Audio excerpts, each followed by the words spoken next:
জীবনে চলার পথে চড়াই উতরাই ভালো লাগা খারাপ লাগা এগুলো তো থাকবেই। তারপরেও জীবন কিন্তু জীবনের মতো চলতেই থাকবে। আসসালামু আলাইকুম, কেমন আছেন সবাই? প্রায় 17-18 দিন আগেও জীবনটা একরকম ছিল, আর এই 17-18 দিন পরে এসে আমাদের জীবনটা অনেকটাই বদলে গেছে। আসলে আমরা মানুষরা নিজেদেরকে নিয়ে একরকম প্ল্যান করি, আর উপরওয়ালার প্ল্যানটা থাকে ঠিক অন্যরকম। সেই প্ল্যানটাতে আমাদেরকে মেনে নিতে হয়, খারাপ লাগা হলেও মেনে নিতে হয়। আর ওই যে শুরুতেই বললাম, জীবন তারপরেও জীবনের মতো চলতেই থাকবে। জীবনে খারাপ লাগা ভালো লাগা কষ্ট দুঃখ অনেক কিছু থাকবে, কিন্তু তারপরেও থেমে তো থাকা যাবে না।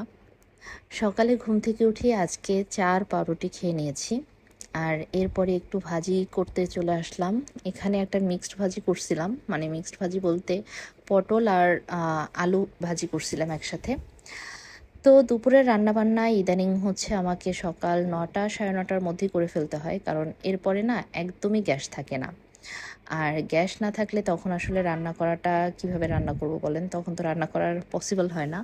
সো এ কারণে যেটা হয় যে আমাকে ওই সকালে 1 থেকে 1.5 ঘন্টার মধ্যে মোটামুটি যা পারি সেটা একটু করে নিতে হয়। তো আজকে দুপুরে হচ্ছে আমি করলা ভাজি করছিলাম, আর সকালবেলাই হচ্ছে এই যে ভাজিটা করেছিলাম সকালেও এটা দিয়ে রুটি খাওয়া হয়েছে, আর ওইটাই একটু ছিল। তো ওটাই হচ্ছে দুপুরেও খেয়ে নিয়েছি আমরা। আর এরপরে মোটামুটি 3টা 3:30টার পরে হচ্ছে আমি রান্না করতে যেতে পারবো, কারণ ওই টাইমটাতে গ্যাসটা একটু আসে, মানে মোটামুটি ভালোভাবেই আসে। তো তখন রান্না করাটা আসলে সম্ভব হয়, বাট সকালবেলা যে অবস্থা থাকে গ্যাসের ইদানিং, আমি জানি না এটা কতদিন চলবে। তো এই তো এভাবেই আসলে গ্যাসের সাথে যুদ্ধ করে আমার জীবন চলতেছে।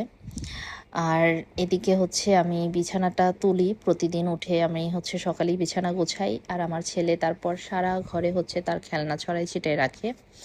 তো এভাবেই আসলে কেটে যাচ্ছে দিন, কিছুই করার নাই। ও এতটাই ছোট, ওকে আমি বুঝিয়েও পারবো না যে তুমি প্লিজ এটা নোংরা করো না, বা এটা হচ্ছে তুমি এলোমেলো করো না। ও আসলে করবি, কিছু করার নাই, ও করতে থাকি আমি গোছাতে থাকি, এভাবেই দিন কেটে যাচ্ছে। আর এই তো ফুলগুলোর আজকে একটু যত্ন নিচ্ছিলাম, যত্ন বলতে একটু কাটাই ছাঁটাই করছিলাম, কারণ প্রায় ওই যে বললাম 17-18 দিন আসলে অনেক খারাপ গেছে আমাদের। তো এই কারণে আসলে গাছেরও যত্ন নেওয়া হয় নাই, গাছগুলোর অবস্থাও খুব খারাপ।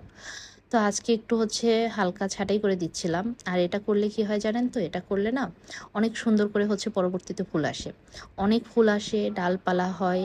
সো তখন আসলে দেখতে অনেক ভাল লাগে। তো এখানে হচ্ছে আমি একটু আইসক্রিম খাচ্ছিলাম।